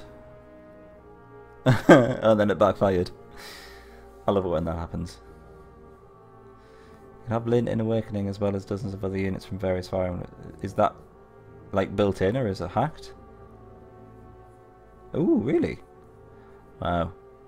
And are they like fully materialized in the game, as it were? So they have their own models. So Lynn has her own model in Awakening and the likes. In which case, that's pretty cool. I was thinking we could probably take this city.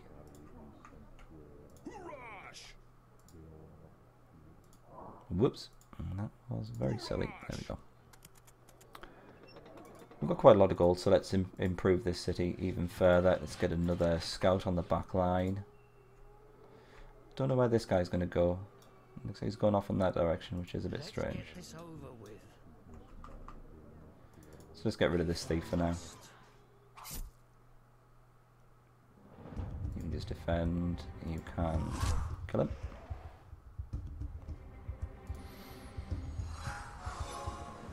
Ah, interesting. Would you say that the 3DS games are the longest Fire Emblem ones in terms of content and story-wise?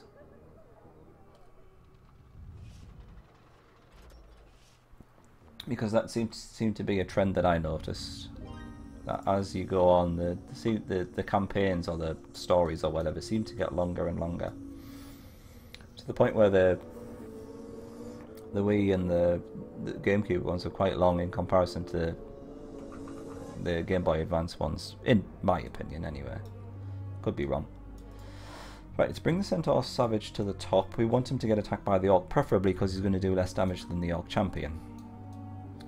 And we're going to just summon in a tree at the bottom, so the Orc Champion has to hit the tree. Sounds so simple. Let's give it a try. Looks like it's going to pay off.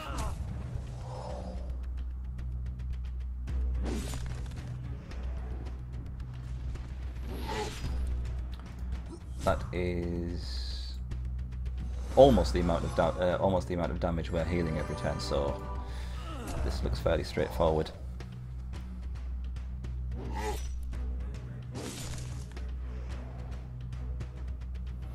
Oh, that is true. Yeah, of course, Clyde. But even though it can handle more content, it doesn't mean they have to put more content into it, I guess. So it's nice that they did.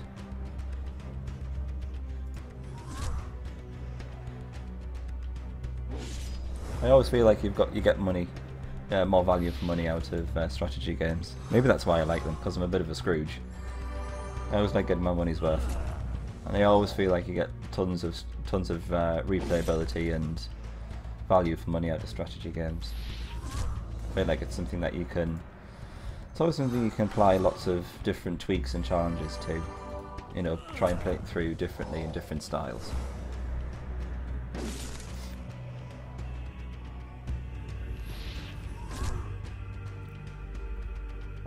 Not much point in you taking a turn. Let's keep on summoning that trait.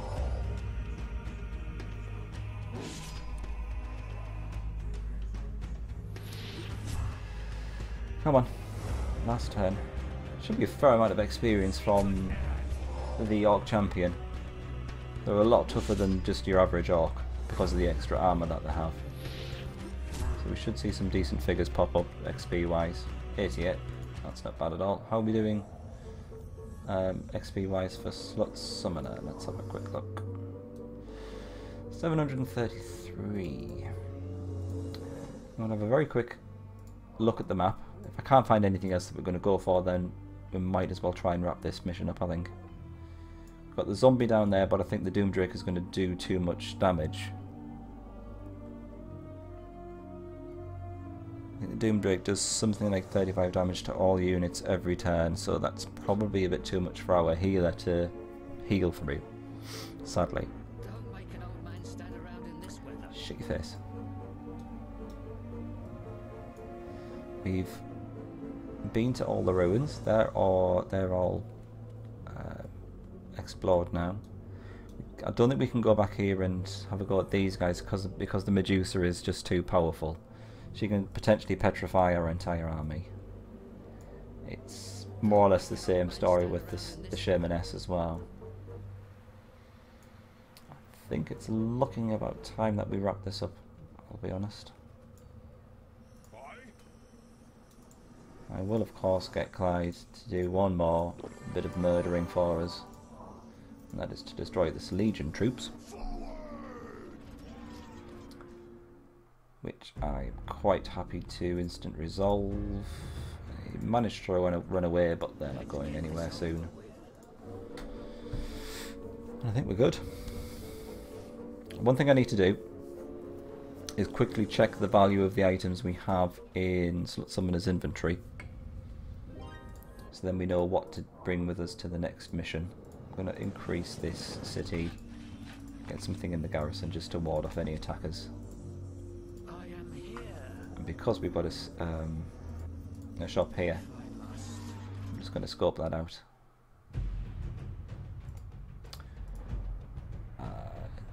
Looks like they run off, I think. Yeah, fair enough. He is dead. Thank you.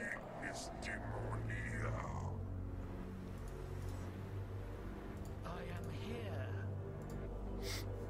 I'll try and speed this up as much as I can. I'd like to. Whoa! What the hell's gone on here? This is an ability that is only available to Guildmasters, the Guildmaster Lord. We're a Mage Lord, so we specialise in spells. This guy's a Guildmaster, so he specialises in thief actions. Which means that his thieves have a particular ability called Forge Orders or something like that, or Fake Orders. It's not Forge Orders. Feign Orders or something like that. And if that's successful, I'll show you what it's done. It can potentially be a bit of a game changer in terms of putting you in a good position. You'll see it's completely reorganised our troops. It's put our squishies on the front line and our melee attacker on the back, which means he couldn't attack, and they get to get access to both of our ranged units instantly. So, like I said, that can be the difference between a very, very easy victory and a very hard-fought battle. It's an interesting ability, though. Let's check what everything else is worth. That's worth 350. Runestone's only worth 100, but I'm going to keep hold of it just in case we don't find any better artifacts. We get rid of the Orb of Earth.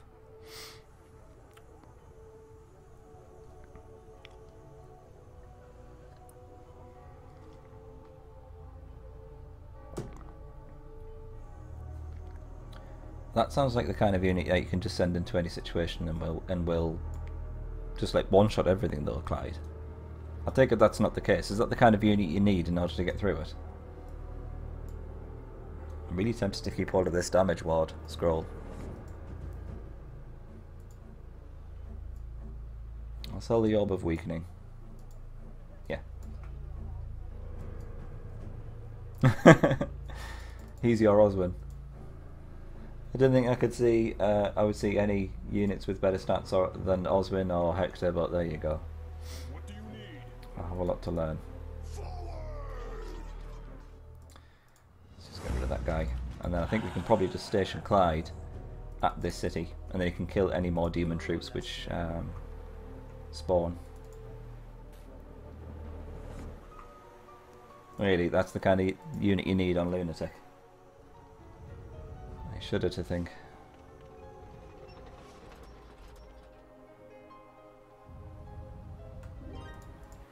What do you need? Okay, you can chill out there. Might as well increase the size of this city. Let's get an adept on the back line. I will showcase the adepts at some point. We're a little bit limited, as you can see, with the army size, so we've not really had any room for the adepts so far. But I definitely intend on showcasing them, so you can see what the dealy bop is with them. Did I just say dealy bop? Oh well.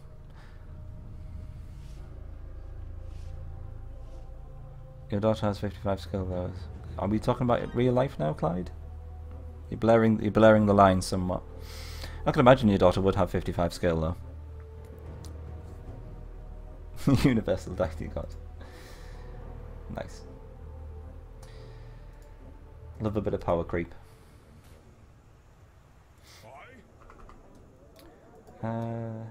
Begrazin. Wow.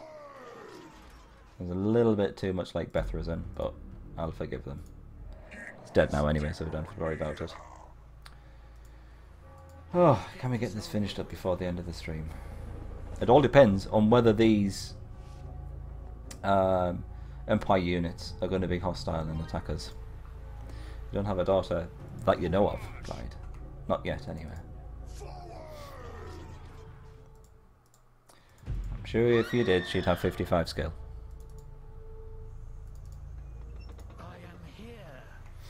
Saving all that skill for the right person, I bet, Clyde, aren't you? Saving all that hair as well, because this is actually Clyde. As you can see, this is not the unit portrait. This is actually a photo of Clyde, which we're using here. We did a hack of the game and we inserted that. I'm still not going to go for that party. That's still going to be too much for us, I think. Let's give that a save that. Touche. Let's get this over with. Unlimited luck.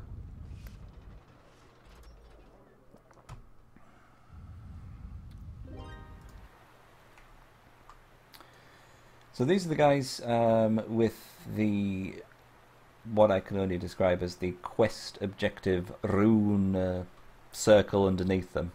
So this kind of signifies that these are the people that are attached to the quest objective. So I'm going to just give a little save there, and then we'll approach them and we'll see what happens.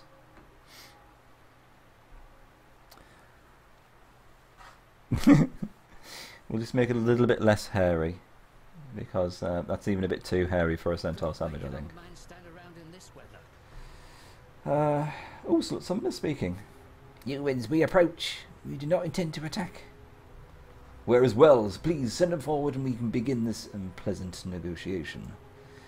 Wells is no longer with us. Those responsible have been dealt with, I assure you. They've killed him. I knew it. These loathsome people have been murdering every messenger we sent to them. We must alert King Emery at once. Stop them. Oh, Christ. Yeah. It's one of those, kill the Empire messengers before they can deliver their message. I don't know where they're supposed to go in order to deliver this message.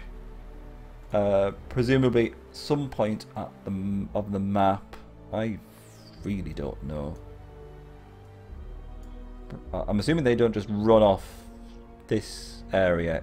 If they do, then we're really boned because we have nowhere near enough firepower to take out these guys. Christ, this is a guy with 2 Imperial Assassins and an Elementalist. Oh shit. This is... We did do a quick save before then though, so we can potentially reload that one and then think of some sort of strategy to deal with that. Right, okay, so it's obviously not going to be something that we can finish off tonight, sadly, in this streams, because this Empire shitstorm has just been whipped up into a frenzy, and then we're going to have to deal with this. I don't know where they need to go on the map. There's nothing which is blatantly obvious where they need to head to. Maybe up here, because it looks like there's some original Empire ground still here. So maybe they have to head up there, in which case there's a very, very small amount of time that we can actually take them down. Got quite a lot of mana though, to help us out with in that respect.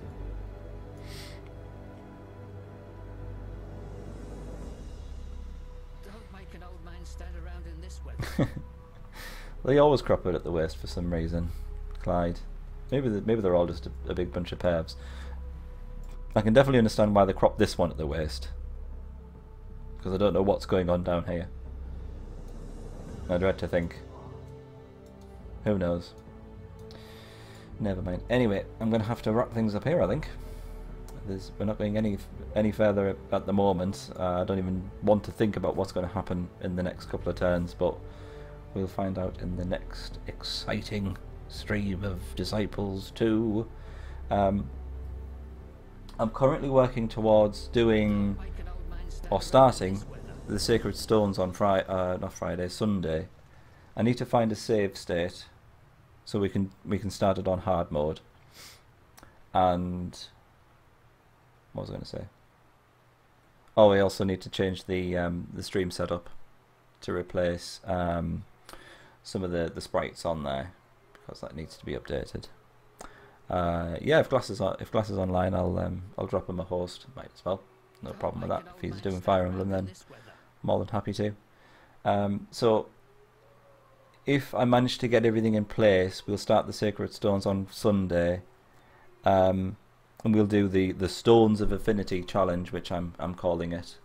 It's a slightly different challenge to the normal Fire Emblem one. If I can't get everything in place, if I can't get the save file, I probably can, but on the off chance I don't get everything in place, because I might be having a bit of a busy weekend ahead of me, then we'll do Disciples again. Then we'll just do the Sacred Stones on Tuesday. We'll start it at some point, but it's definitely coming up, so keep an eye out for that. Anyway, I'll say goodbye now. It's Glass underscore Ninja, isn't it? If memory serves. So I'll say goodbye now. I will host Glass Ninja. Say hi to him. He's running, doing Fire Emblem. Fire Emblem's a fantastic game. If you like Disciples, then chances are you like Fire Emblem. That's all I'm going to say. Doom, my current schedule is Sundays, Tuesdays and Thursdays. So at the moment, off for 2 days now, and then back on Sunday, but streaming Fire Emblem, streaming a different game. I tend to alternate between 2 games at any one time, but they tend to always be tactical kind of strategy games. So if you like this one, chances are you like Fire Emblem. It's a good game. It's good fun, and I always do them with a bit of a strange challenge as well. So I'll hopefully see you there. If, like I say, if I don't manage to get Fire Emblem up and running, I'll be doing Disciples again. But check around about 8 PM on the usual days that I'm streaming, and then I'll be around, and then we can go from there. Thank you again for joining me. It's been I've enjoyed this stream. It's been good. We managed to get some good progress. It's really, really hard, this Elven Saga, for some reason. Really, really pushed up the difficulty for this one. Might be because this rod planter is really tough to work with, I think. Anyway, I'll stop waffling on now. I'm going to host Glass Ninja. Say hi to him for me, please. And enjoy some Fire Emblem action. Enjoy your evening. Enjoy your weekend. I will hopefully see you soon. Take care. Thank you very much for joining me.